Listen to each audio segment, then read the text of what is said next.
अगर कोई विदेश यात्रा कर रहा है, ट्रैवल कर रहा है और इस दौरान कोई मेडिकल इमरजेंसी हो जाए, मेडिकल इमरजेंसी का खर्च कितना बड़ा सर इसमें हो सकता है और ट्रैवल इंश्योरेंस ऐसे समय में कैसे राहत देता है? आप देखिए, सभी को पता है कि अगर दुनिया में सबसे अगर सस्ता कहीं पे मेडिकल एक्सपेंसेस हैं, अगर सस्ते हैं तो वो आपको हिंदुस्तान में ही मिलेंगे। बिल्कुल। उसके अलावा बाहर जो आप निकलेंगी, आप यूरोप और अमेरिका में तो बहुत छोटी छोटी चीजों के लिए 3 लाख 4 लाख तक के एक नॉर्मल से बिल आते हैं। तो अगर हम वहां पे जाते हैं तो अगर हमको कहीं किसी अस्पताल में हमको जरूरत पड़ जाती है किसी डॉक्टर की, तो 3 से 4 लाख रुपए का खर्च आपका एक बार की विजिट में, एक दिन का खर्च वैसे हो जाता है। तो ये इतना खर्च हो सकता है कि आपने जो प्लान करके जो आप 1 वीक या 10 दिन के लिए वहां पे आप गए हैं छुट्टियां मनाने के लिए, तो हो सकता है उस बजट से 2 गुना 3 गुना आप सिर्फ अपने एक दिन के इलाज की खर्च करवा दें। तो उसमें जो ट्रैवल इंश्योरेंस होता है वो बहुत सारे चीजों को कवर कर लेता है। वहां पहुंचने पे आपके अस्पताल का खर्च है, आप जितने भी टाइम वहां पे रहते हैं, जो भी एक्सपेंसेस आपके आते हैं उसमें आपका हॉस्पिटल के एक्सपेंसेस कवर हो जाते हैं, डॉक्टर की पूरी फीस कवर हो जाती है, और यहाँ तक कि जो दवाइयों का भी खर्च होता है जिसकी वजह से आपको हो सकता है महंगी दवाइयां वहां पे मिल रही है, उनको भी जो कुछ भी है वो भी कवर हो जाता है। आपके मेडिकल एवैक्यूएशन जो होते हैं वो भी सब कवर हो जाता है। यानी आप मोटा मोटी आप ये समझ लीजिए कि आप एक तरह से अपना आपको कवच लेके आप अपने ट्रैवल के लिए अपनी छुट्टियां मनाने जा रहे हैं। यहाँ से अगर ये सब चीजें होती हैं तो हम लोगों ने पहले से ही अगर ट्रैवल इंश्योरेंस ले रखा है तो एक तरीके से एक मानसिक शांति प्रदान करता है, और इतना सब होने के बाद भी कम से कम आप अपना छुट्टियां जब मना के आएंगे तो फ्रेश होके आएंगे, ना कि एक कर्ज अपने साथ में लेके आएंगे। तो ये संकट की घड़ी में एक सेविंग कह सकती हैं आप, एक सिक्योरिटी देता है। बिल्कुल। तो ट्रैवल इंश्योरेंस जो है वो सिक्योरिटी प्रोवाइड करता है और साथ ही अगर आप कहीं पर भी बाहर ट्रैवल कर रहे हैं तो देखिए ये सेफ्टी तो देता ही है आपको, लेकिन आपको ये मेंटली पीस भी प्रोवाइड करता है। सर, ट्रैवल इंश्योरेंस लेते समय किन शर्तों को ध्यान में रखना चाहिए, कवरेज लिमिट क्या होनी चाहिए और एक्सक्लूजन को किस तरीके से समझें? अंजलि, बहुत बढ़िया क्वेश्चन है ये, क्योंकि होता क्या है कि जब कहीं बहुत सारी जगह तो आप विदाउट ट्रैवल इंश्योरेंस के वीजा ले भी नहीं सकते। बिल्कुल। बहुत सी कंट्रीज में तो आप बिना ट्रैवल इंश्योरेंस के वीजा मिलता है, बट बहुत मतलब मोस्टली आप यूरोपियन, आप अमेरिकन या बहुत सारी ऐसी कंट्रीज है जहाँ पे वीजा लेने के लिए ही ट्रैवल इंश्योरेंस इंपॉर्टेंट होता है, उसके बगैर आपको वीजा ही नहीं मिलेगा। तो उस केस में लोग क्या करते हैं कि सिर्फ वीजा लेने के लिए एक जरूरी दस्तावेज के तहत वो अपना ही कवर ले लेते हैं, जबकि उनको पता नहीं होता है कि ये इंश्योरेंस की रिक्वायरमेंट है कितनी और इनसे बहुत किन चीजों से हम कवर कर सकते हैं। तो ये बहुत जरूरी है कि अगर आप, क्योंकि जो जो कॉस्ट है वो आपकी उतनी ही आनी है, मतलब बहुत ज्यादा फर्क नहीं पड़ता कि आप $50,000 या 1 लाख यूएस डॉलर का या 1.5 लाख यूएस डॉलर का अगर कवर लेते हैं तो उसमें 20-30% के डिफरेंस में ही पूरा कवर होता है। बट आपको ये जरूर चेक लेना चाहिए कि उसमें बहुत सारे एडवांस कवर होते हैं जिसकी वजह से आप देखें कि आप कहाँ जा रहे हैं, किन किन जगहों में जा रहे हैं। अगर आप कहीं कोई राफ्टिंग करते हैं, आप ट्रैकिंग करते हैं या कुछ ऐसी जगहों पे जाते हैं जहाँ पे आपको रिस्क है, तो वो सारे एडवांस भी आपको उस पॉलिसीज में मिलते हैं। तो आपको हर एक चीज अपने जो ट्रैवल प्लान आपने बनाया है उस ट्रैवल प्लान के अनुसार ही आपको अपने कवर को लेना चाहिए। तो मैं आपको बेसिक्स बता देता हूँ कि किस तरह से कवर होते हैं। कि आप सबसे पहले देख लो कि आप मेडिकल कवर कितना है। अब मैं अगर थाईलैंड या मैं गोवा या सॉरी मैं अगर आपका दुबई यूएसए जाता हूँ, दुबई जाता हूँ या आसपास की कुछ कंट्रीज में जाता हूँ, तो वहां पे मेडिकल एक्सपेंसेस अपने कम होते हैं या वैसे उतना खर्च नहीं लगता है। लेकिन तब अगर $50,000 या $1 लाख का मैं कवर ले लेता हूँ तो ठीक है।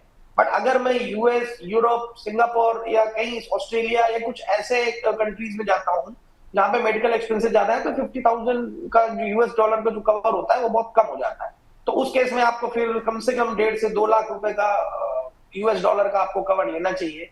और उसमें ये भी देखना चाहिए कि ट्रिप कैंसिलेशन में उसकी कवर है उसमें या नहीं है, या बैगेज कवर है उसमें है कि नहीं है। और अगर आप एडवेंचर स्पोर्ट्स वगैरह जाके करने का प्लान आपने बनाया है, आप राफ्टिंग, बंजी जंपिंग या सी स्पोर्ट्स वगैरह कुछ करना चाहते हैं, तो उस केस में फिर आपको वो भी लेना पड़ेगा। उसके कुछ एडवांस प्रीमियम थोड़े बहुत बढ़ते हैं, बट ऑब्वियसली सब कवर हो जाता है।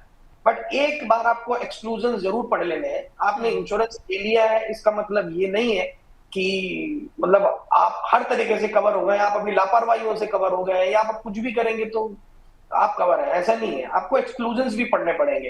कि जैसे अगर आप शराब के नशे में आपको कहीं चोट लग जाती है, आपने ड्रिंक की हुई है, कहीं पार्टी में गए, पब में गए, आपने ड्रिंक करके आप गिर गए, आपको चोट लग गए, तो बिल्कुल कवर नहीं है, क्योंकि आप लापरवाही कर रहे हैं। आप आपको ट्रैवल में इन सब चीजों से बचना चाहिए। बिल्कुल। आप बिना बताए कोई बीमारी, आप गए हैं बाहर और आपको ऑलरेडी कोई बीमारी है और आपने इंश्योरेंस का प्रपोजल भरते समय जब आपने ट्रैवल इंश्योरेंस लिया हुआ है, उस समय आपने इंश्योरेंस कंपनी को जानकारी नहीं दी है कि आपके आपको कोई बीमारी है या नहीं है, या पॉलिसी लेने के पहले ही एग्जैक्टली अगर आपको कुछ हुआ है, तो वो आपको इंश्योरेंस कंपनी को इंश्योरेंस लेने के टाइम पे बताना बहुत जरूरी है, वरना फिर लेने के देने पड़ सकते हैं। जिस वजह से आपने जो पॉलिसी खरीदी है, हो सकता है कल आपको वो क्लेम रिजेक्ट हो जाए और आपको लगे कि नहीं, मेरे साथ में कुछ धोखा हुआ है या मेरे साथ चीट हुआ है। ऐसा नहीं है। इंश्योरेंस लेना आवश्यक है, लेकिन उससे आवश्यक है उसकी टर्म्स कंडीशंस, एक्सक्लूजन्स जरूर पढ़ने चाहिए। बिल्कुल बिल्कुल। और कोई भी बात जो है वो आप इंश्योरेंस लेते टाइम बिल्कुल भी छिपाएं नहीं, वरना ये आप पर ही भारी पड़ सकता है। जब आप क्लेम करने के पॉइंट पर पहुंचेंगे तो ऐसा हो सकता है कि आपका जो क्लेम है वो रिजेक्ट हो जाए।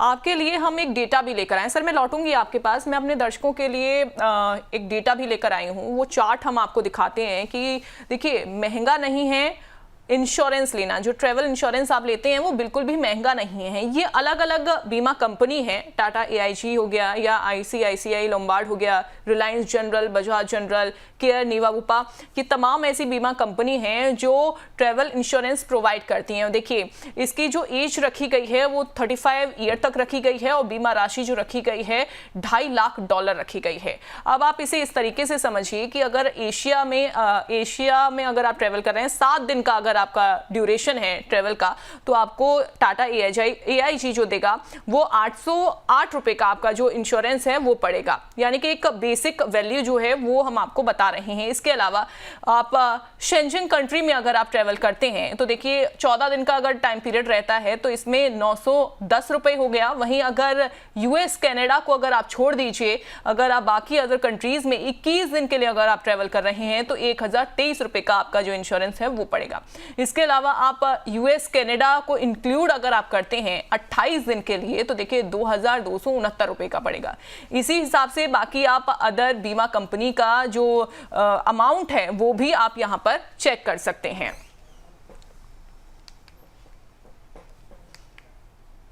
तो देखिए, ट्रैवल इंश्योरेंस लेना महंगा नहीं है, लेकिन इसे सही तरीके से आप लें, सारे एक्सक्लूजन्स जो हैं उसको आप पढ़ लें और कहीं पर भी कोई भी गलती आप ना करें, और साथ ही उसकी टर्म्स एंड कंडीशंस हैं उनको भी आपको सही तरीके से पढ़ना है। अब देखिए, आप अगर सवाल पूछना चाहते हैं, हमसे जुड़ना चाहते हैं, सवाल कैसे पूछना है वो मैं आपको बता देती हूँ। बहुत ही आसान सा तरीका है हमसे जुड़ने का, अपने सवाल हम तक पहुंचाने का। बीमा हो तो ऐसा हमारा प्रोग्राम है और आपको शॉर्ट फॉर्म टाइप करनी है व्हाट्सएप पर INSU और उसके बाद अपना सवाल टाइप करके भेज देना है हमें 9354027995 पर। इसके अलावा आप YouTube के जरिए, Facebook के जरिए और X हैंडल के जरिए भी आपका सवाल हम तक पहुंचा सकते हैं।